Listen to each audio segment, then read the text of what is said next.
Bonjour les enfants, je suis très ravie de vous retrouver dans une nouvelle vidéo.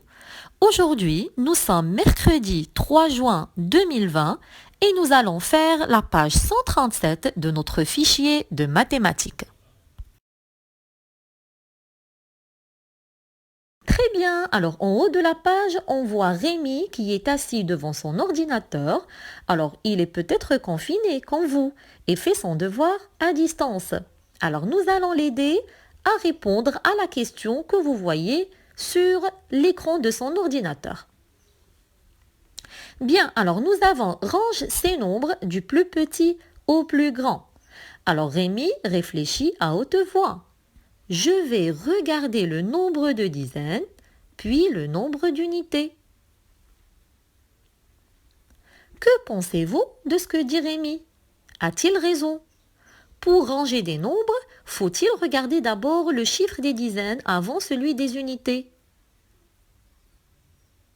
Oui, bien sûr, on regarde toujours le chiffre des dizaines. Et ensuite, si on a des nombres avec le même chiffre des dizaines, et bien dans ce cas, on passe aux unités. Très bien.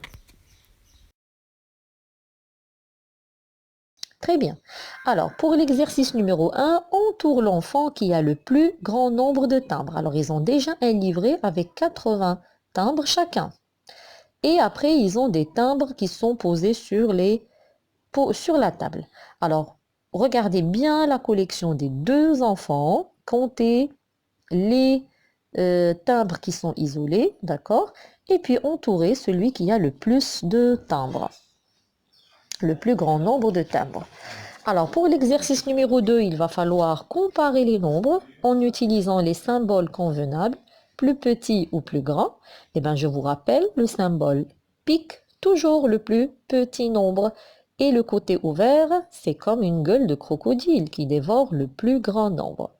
L'exercice numéro 3 range les nombres du plus petit au plus grand. Donc, il va falloir ranger les nombres dans l'ordre croissant, du plus petit au plus grand. Alors, pensez à barrer les nombres au fur et à mesure. L'exercice numéro 4, cette fois-ci, il faut ranger les nombres donnés du plus grand au plus petit, donc dans l'ordre décroissant. Alors, quand vous avez des nombres du même chiffre des dizaines, donc vous regardez les unités. À la fin, vous avez un petit problème à résoudre. Vous avez le maître nageur a acheté 22 planches et 36 bouées. Combien d'objets a-t-il acheté? Pour répondre à cette question, vous devez d'abord faire le calcul en ligne et ensuite en colonne et après compléter la phrase réponse.